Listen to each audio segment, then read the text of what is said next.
इस कवि नाम से भी, कवि उपमा से भी सुशोभित हुए और वो परमात्मा स्वयं परमात्मा भी है।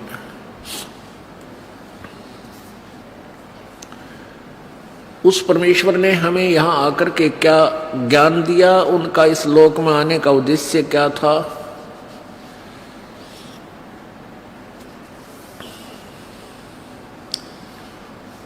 उनका उद्देश्य था कि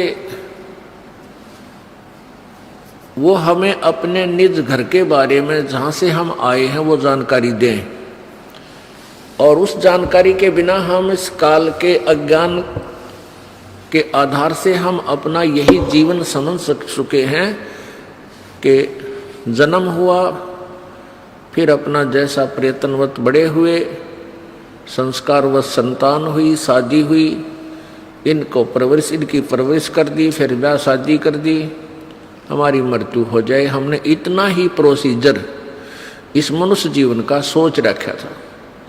अब जब परमात्मा की रोशनी में, तत्व ज्ञान के प्रकाश में हमने देखा कि ये जो कुछ हो रहा है ये तो हमारी मजबूरी है, हमारे पिछले कोई ऐसे संस्कार उलझे हुए हैं जिससे हमने ये सब क्रियाएं करनी आवश्यक हैं, लेकिन जो कार्य हमने करना चाहिए था मनुष्य जीवन से, उसका तो हमें ज्ञान भी नहीं। वो परमात्मा ये ज्ञान देने आए थे।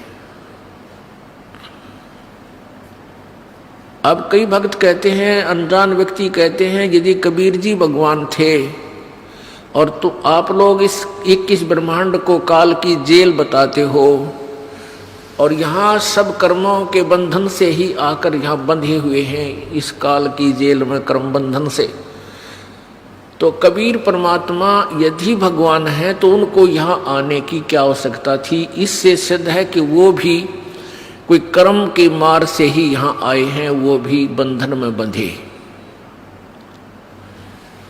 पुण्यात्माओं, ये अनाड़ी सोच होती है। आध्यात्मिक ज्ञान से अपरिचित व्यक्ति के अंदर ऐसे शंका रूपी खरपतवार का उपज जाना कोई बड़ी बात नहीं।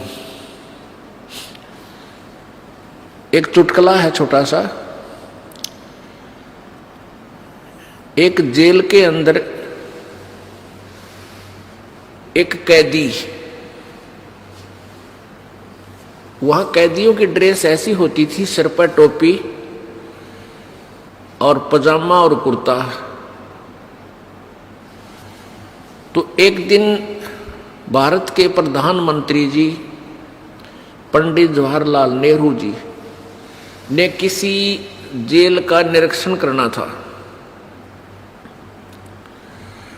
और कैदियों को स्टैंड टू कर दिया कि आज भाई प्रधानमंत्री आ रहे हैं, पंडित जवाहरलाल नेहरू जी, और सबको कहा भी अपना ठीक ठाक रहिए, हो सकता है मेर कर दें तो किसी की कैद को भी माफ कर सकते हैं वह। तो सबकी उत्सुकता थी, भाई मैं पंडित जवाहरलाल नेहरू जी आवेंगे, देखेंगे उसको।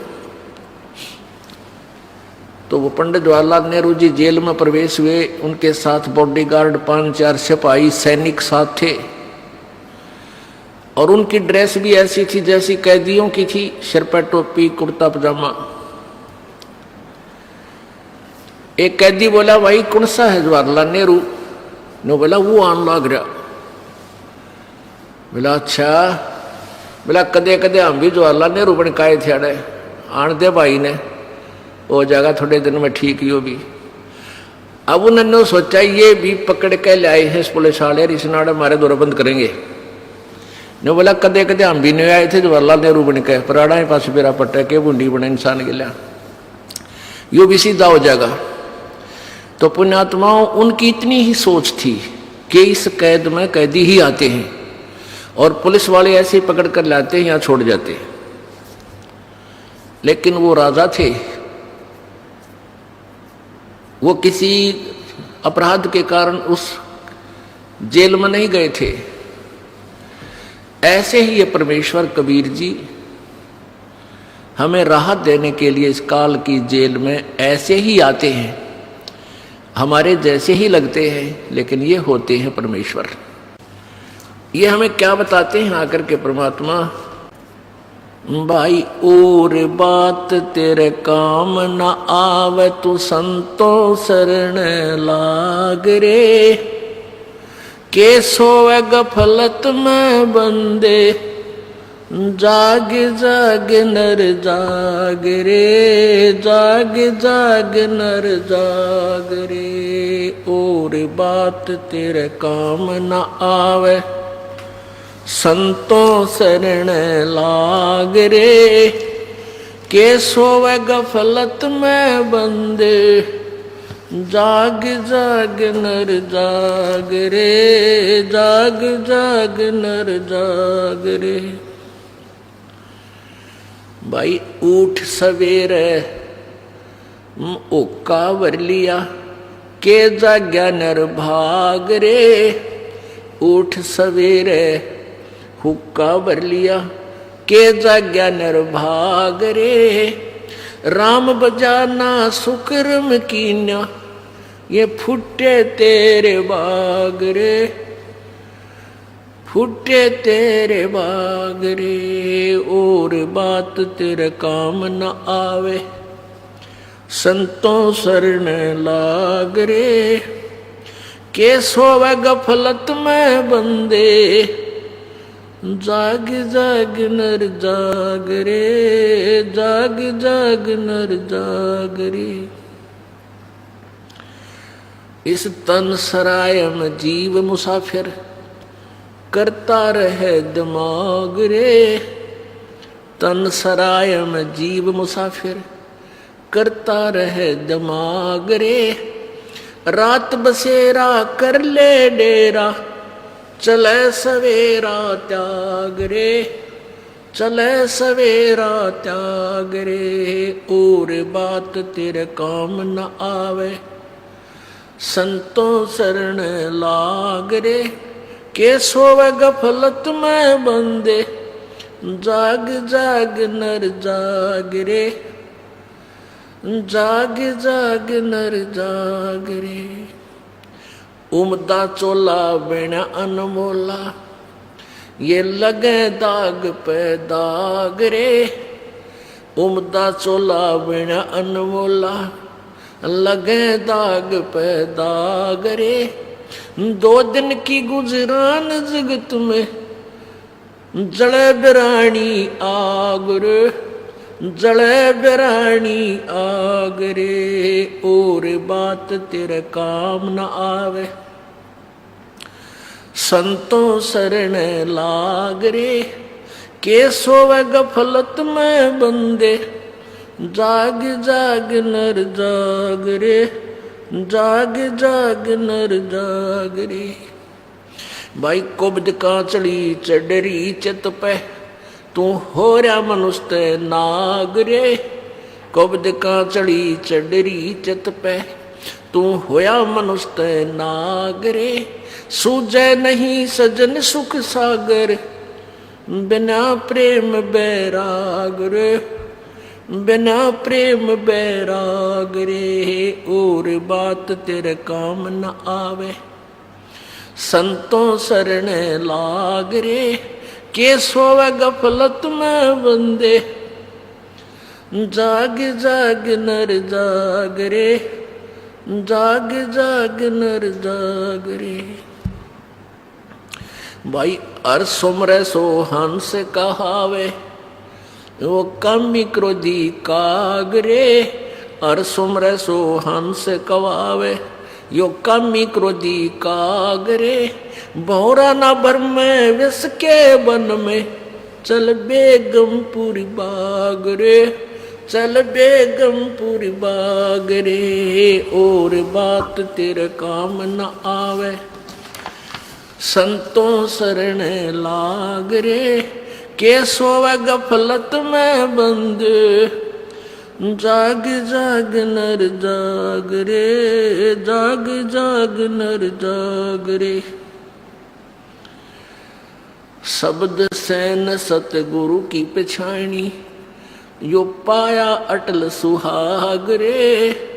शब्द सैन सतगुरु की पछाणी, पाया अटल सुहाग रे, नितानंद महबूब गुमानी, परगटे पूर्ण बाग रे, परगटे पूर्ण बाग रे। और बात तेरे काम न आवे, संतों शरण लाग रे, के सोवे गफलत में बंदे, जाग जाग नर जाग रे, जाग जाग नर जाग रे।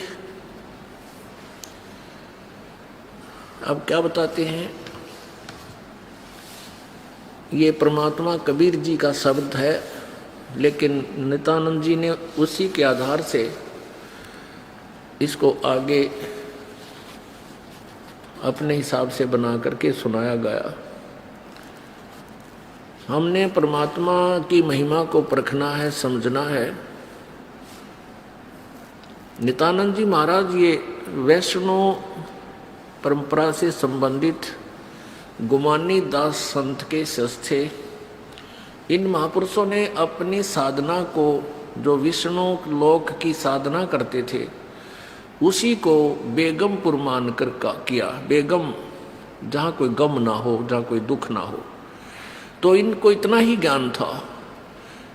पुण्यात्माओं, हमने केवल इन डिस्कशन में उलझ नहीं होना है कि नित्यानंद जी भी ऐसी ही वाणी बोलते थे, क्योंकि कबीर परमेश्वर की वाणी जो है दरिया है। उस परमात्मा की वाणी से ही अन्य पंथों ने भी अपनी अपनी दुकानें चला रखी हैं। तो उस दरिया से जल भरकर सब ले आते हैं और आगे अपना, उसको भी गंगा जल ही बोलते हैं, लेकिन वो सीमित मात्रा का होता है। परमेश्वर ने बताया है कि इस तन सरा में, कहते हैं मान ले एक तो जागना है, जैसे किसी ने उठा दिया, उठ ले भाई, सुबेरा हो गया, ये दिन रात जो बनते हैं। और उठ गया, उठते हुक्के का नहीं भाग लिया, ठा गया चलम। हमने देखा ही हमारे रिश्तेदार और जैसे घर वाले जो हुक्का पिया करते, सुत्ता उठते और ठा के चलम, और वहाँ पहुँचते जहाँ पर आग सुरक्षित रख रखी होती है, और पी का हुक्का एक दो कट्ठाई, फिर लगते अपने काम पर। ना किसी से राम राम करनी, ना नमस्ते। मतलब मार ऐसी स्थिति देखी इस दास ने। अब वो देखता हूँ तो हे परमात्मा कित पैदा हो गए थे, हे भगवान। हम एक बार सत्संग करने चले गए पलवल का ना, पलवल में हमारा एक सेवक है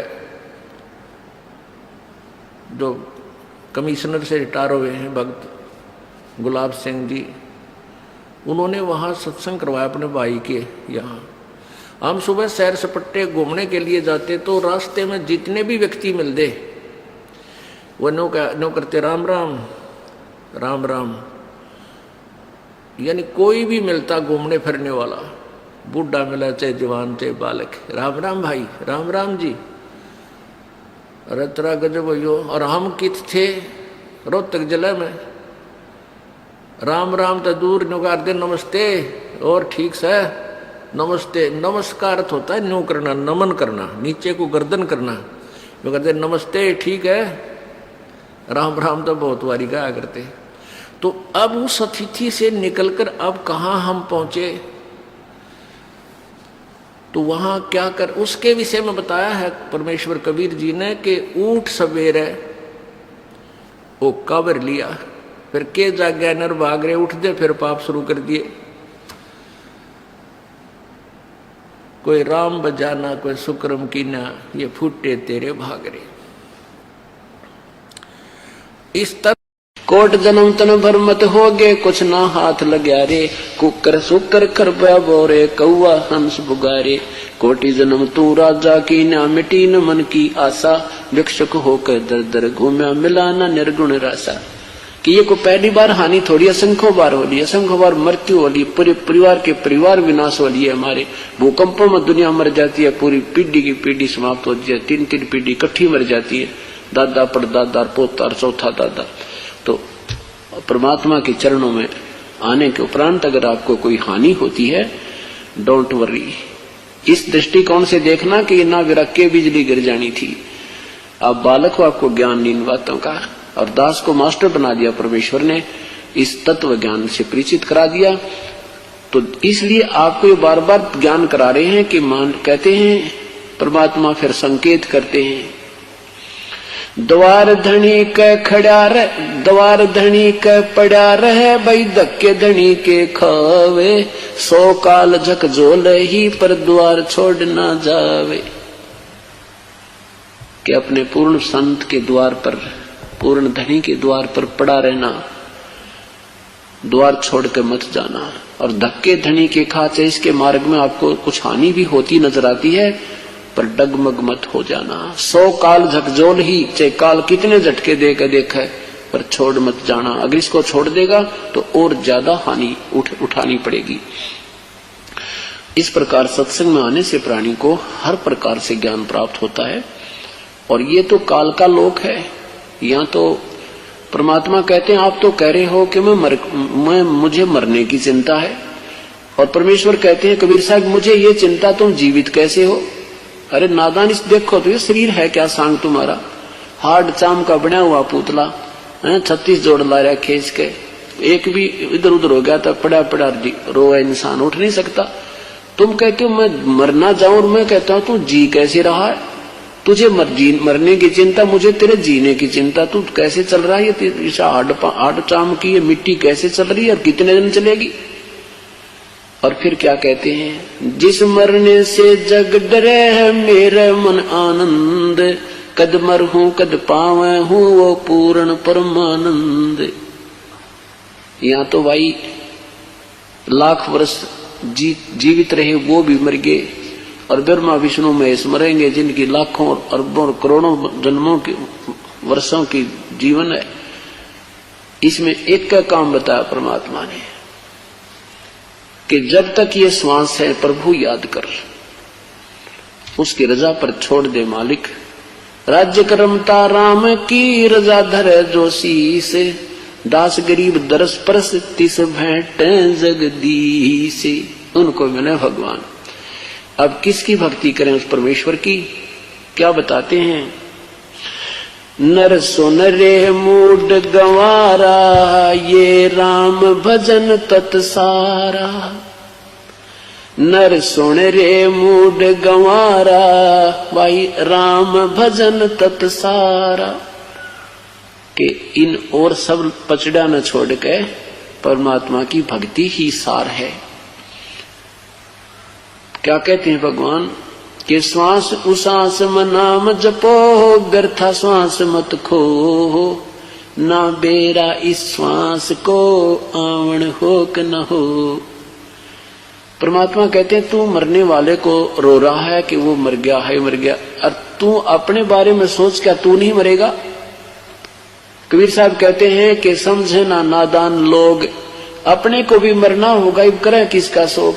अगर हमने ना मरना हो और मरने वाला गलत बन गई हो तो वो अकेला ही मर गया, हम नहीं मरेंगे, तो वे चिंता भी ठीक लगे तुम्हारी। ईश्वर हमें हर प्रकार से संतुष्टि देते हैं, और वो क्या कहना चाहते हैं कि सारा ज्ञान दे करके कहाँ हमारा दृष्टि, कहाँ हमारे जो ना दृढ़ करना चाहते हैं बुद्धि को, इसको समझना चाहिए। जैसे सुखदेव ऋषि जी ने और राजा परीक्षित को 7 दिन की कथा सुनाकर एक ही काम किया था 7 दिन में, कि तेरी इसकी वृत्ति संसार से हटकर और स्वर्ग में लग जा, बस। और कोई योगदान उस सुखदेव का नहीं था, इतना ही योगदान था कि इसकी वृत्ति यहाँ संसार से हटा दो, इस ऐसी कथा कहानी सुना के, ताकि जब सर्प इसको डसे तो इसकी ममता यहाँ किसी बालक में, घोड़े में, को राज में, किसी बच्चे में ना रह जा, कहीं फिर यही आ मरे। और पुण्यात्मा वो परमात्मा हमारे आप पे रजा कर देता है, उस कथा की जरूरत कोई ना, वापस सिस्टम बना देता है हमारा। क्योंकि अंत समय में जब जीव की मृत्यु होती है उसमें हमारी जहां भी आशा रह जाएगी उसी में वही जन्म होगा, हम फिर दुख के भागी बने रहेंगे। और परमात्मा ऐसे कृपा कर देते हैं। एक भक्त की मां मर गई और 70 साल की हो रही, तो बुढ़िया के पेट में दर्द हो गया और इतना दर्द हो गया कि बालक बोलने व बोल नहीं सके, और ट्रीटमेंट भी कराया, आध घंटे में मृत्यु को प्राप्त होगी। अरे इस बात पर नाम छोड़ गए, न बोले हमारी तमाम मृगी बोलन भी ना पाई। और आप कह रहे थे कमाल का बात है, 6 महीने नाम लिए हुए बुढ़िया ने बताई बुआ गवर्नर बन जाएगी 6 महीने में, अगवा पर उस स्वर्ग भी ऊपर पहुंच जाएगी। जितना उसने किया उसके साथ है, और 70 साल की बुढ़िया हो रही, बता फिर भी तुम्हारे मन अंदर खरपतवार वैसा। फिर सत्संग सुना क्या आपने? तुमने 1 साल से नाम लिया हो गया, सत्संग सुन रहे थे, क्या विचार किया? अब परमात्मा ने जो उस बुढ़िया के लिए क्या बहुत अच्छा किया, क्योंकि अगर अंत समय में मरते समय तुम्हारे से बातचीत करती, हाय मेरा पोता किस है, हाय फलाने ने बुला दो, तो उसकी यही ममता रह जाती, वह भूतनी बनाओ। अरे परमात्मा ने 2 सेकंड उसका मन में ना दिया, कौन मेरा है कौन तेरा है, उसकी इतना दुख दे दिया और मिनट में ठा दी, और फिर वो अपने हिसाब से वो जन्म देगा, क्योंकि तुम्हारे कहने से नहीं होगा। अब उस परमात्मा ने तो अपनी आत्मा देखनी है, तुमने मां दिखा थी। उस परमेश्वर को पता ये आत्मा कितनी बार मां बन ली, कितनी बार पशु बन ली, कितनी बार पक्षी बन ली, और इब सूत बैठ गया, थोड़ा सा नाम मिल गया, इब आग गया के मांगा हो सारी उम्र, मेरा पोता न्यू हो जा, मेरी पोती न्यू हो जा, मेरा बेटा न्यू हो जा, बेटे का न्यू हो जा, उस जितनी कमाई करे थी वह गेल बांट दो। और इब हुआ परमात्मा उसको अपने हिसाब से ऐसे घर में जन्म देगा, उसका जीवन ही सत्साहिब बोलकर प्रारंभ होगा। पर कोई ना बुद्धिमाई कर्म इन इंसान सतगुरु से दूर हो जाते हैं। तो इस प्रकार इस ज्ञान को समझो पहले, नहीं तो मैं इन दूसरे संतों की तरह करोड़ों की संख्या जोड़ देता, अगर उनकी तरह ड्रामा करता, कोई आओ किसी तरह आओ, कोई बूटी लाओ, चाहे कनागत काटो, चाहे मंदिर जाओ, हमने ऐसा नहीं चाहिए, क्योंकि हम दोषी हो जाएंगे। फिर जैसे कोई अधिकारी फौज में लंगड़े लुल्ले भर्ती कर दे तो उसको भी निकाल दिया जाता है फिर फौज से, और वो तो रिजेक्टेड है ही है। तो इस प्रकार वहां वही भर्ती किए जाएंगे जो उस काल के साथ युद्ध कर सकोगे। इस काल के झटके आपके ऊपर आएंगे तो आपको ये ज्ञान ऐसे रोक देगा जैसे ढाल होती है, आप डगमग नहीं हो सकते, और तभी हम सफल होंगे। कहते मौला बैठा मोर चे देख जन की भेड़, 12 कोट जम किंकर जहां वहां एक नाम की खेड़। क्या बताते हैं कि परमात्मा हमारे इस खेल को देख रहा है, और कहते हैं वहां जब यहां से हम चलेंगे तो आगे आपको यमदूत मान ले दिखाई भी देंगे, तो न्यू ना करियो हाय माँ हाय बाबू हाय पिताजी, नहीं। कहते वहां सिमरण करना सांस वाला, और उस सांस के सिमरण तो देखिए उसका कैसी टक्कर लगेगी, न्यू पड़ेंगे उनके कमर जा जाकर लगेगी। कहते मौला बैठा मोर्चे, परमात्मा हमारा ये भेड़ कहते हैं, जैसे ये पशु बिड़ा करें लड़ते हैं ऐसे। कहते ऐसे काल के दूतों के साथ, काल के जो आने वाले आपत्तियों के साथ तुम्हारी ऐसी भिड़ंत चल रही है, और वहां पर एक नाम की खैड़, एक श्वास के सिमरण से वो इतने बुरी तरह गिर जाएंगे, आपके निकट नहीं आ पाएंगे, भाग जाएंगे। अगर तुम वहां बाज लोगे हाय मर गया बचाइए पिताजी, तो कहते हैं तुम फेल हो जाओगे। तो वहां पर ये नाम का हथियार है, श्वास का जो सिमरण है ऐसे। तो इसी प्रकार ये ज्ञान आपके आधार बनाएगा, और फिर आपत्ति के समय उस परमेश्वर का सिमरण ही हमें काम आएगा। संत रामपाल जी महाराज से जुड़े रहने के लिए God is one, Kabir is God channel को सब्सक्राइब करें। सत साहेब।